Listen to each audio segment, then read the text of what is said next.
I voted to remain in the European Union. Of course.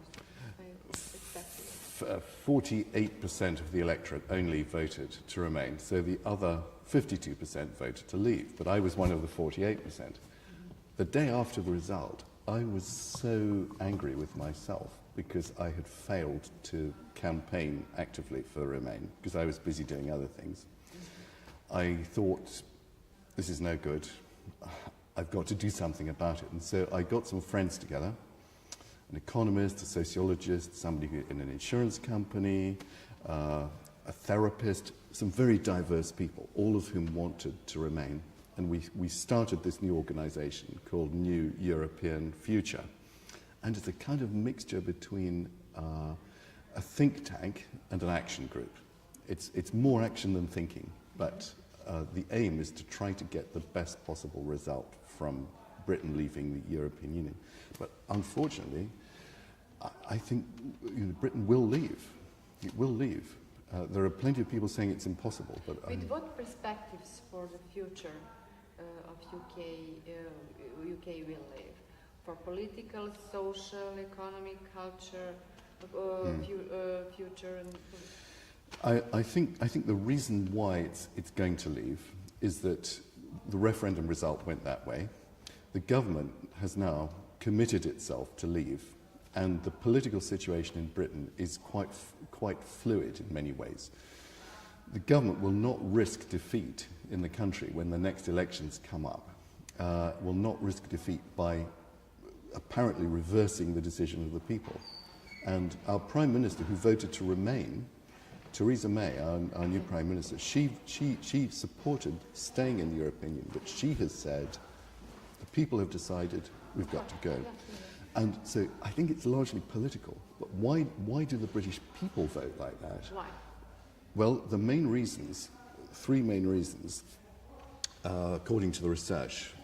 One reason, the most important reason, is that many people felt that the European Union was too distant from ordinary people, not taking any notice of what their views were, and that it was simply not in their interests, not in British interests.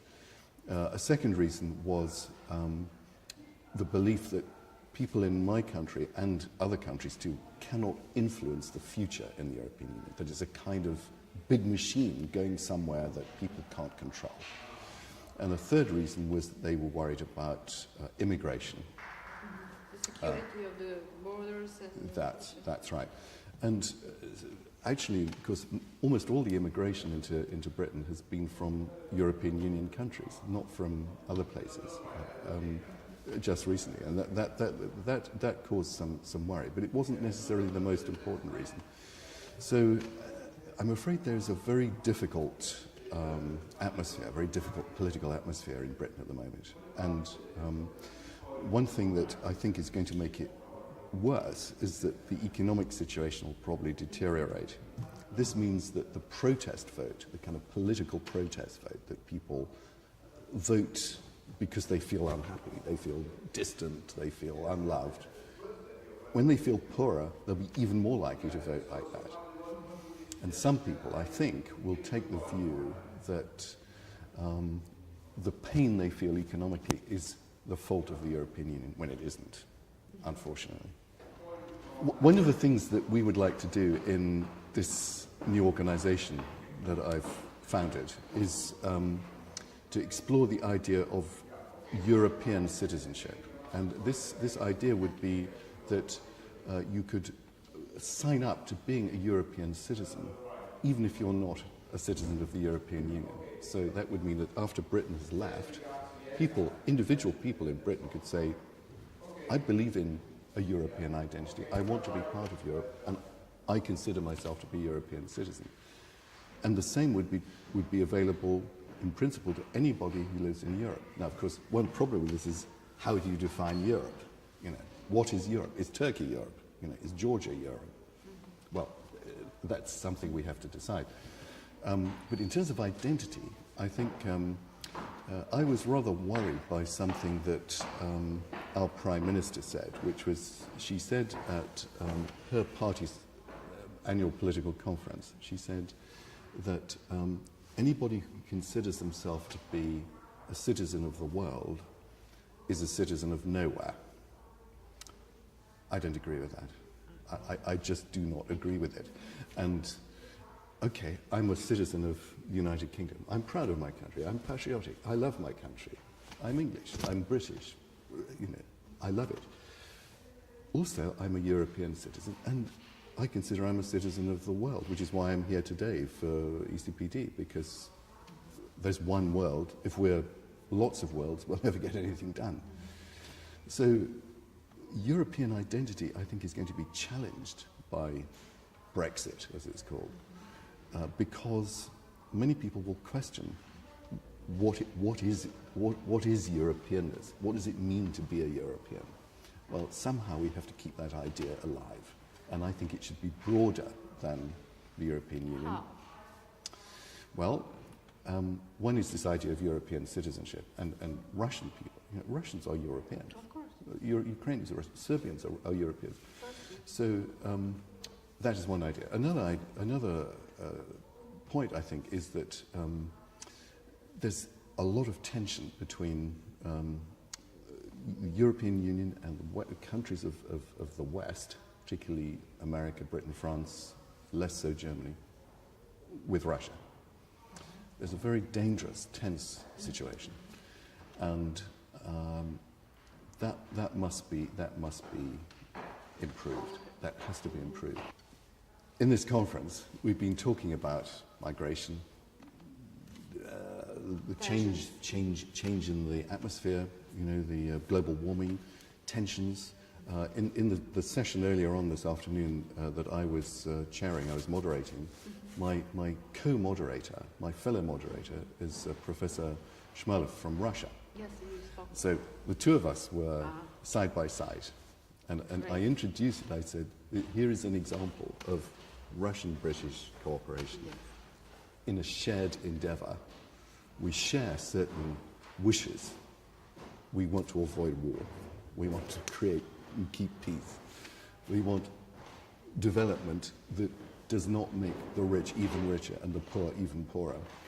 We share these things, and what ECPD can do is bring together people from all over the world, but particularly from this part of the world, to pursue those shared goals, those shared ideas. And I think this question of identity is, that you mentioned, it's a very interesting one, very important one, because we have multiple identities. You know, if I had been a citizen of Yugoslavia before the war, the Civil War, and had lived through all of that, and now I find myself unsure about my identity. Am I Croatian? Am I Slovene? What am I? I think I would understand it, but let me just mention something very personal. I have 4 grandchildren who have an English father, my son, and a Scottish mother. Okay? They had a Scottish referendum, a referendum not so long ago, about Scottish independence. So if that happens, my grandchildren, are they Scottish? Are they English? What are they? Well, you see, I think the younger generations, and by that I mean people under perhaps 40 or thereabouts, are much happier with multiple identities, not just one identity.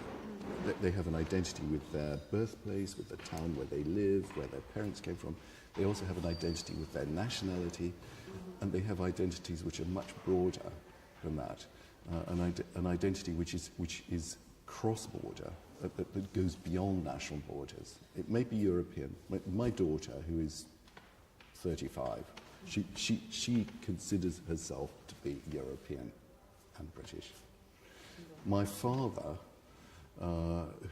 my late father, who died last year, he was 90.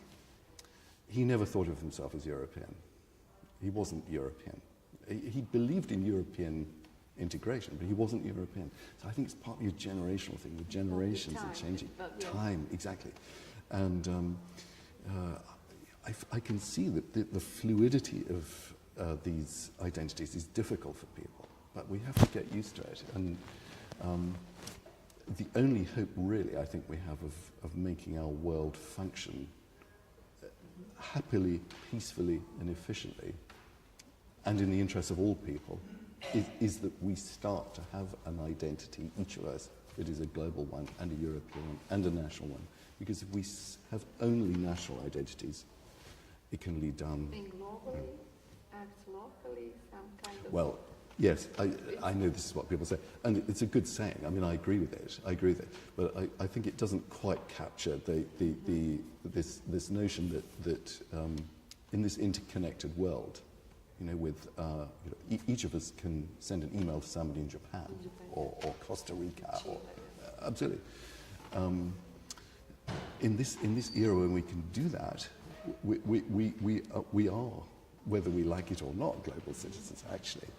And so, yes, think globally, act locally, sure. But it's more than that. It's seeing where the identity that matters most to a group of people or to a person, where that is, where that matters most, and how to use that identity positively, I think. It's a bit complex, but we live in a complex world, you know.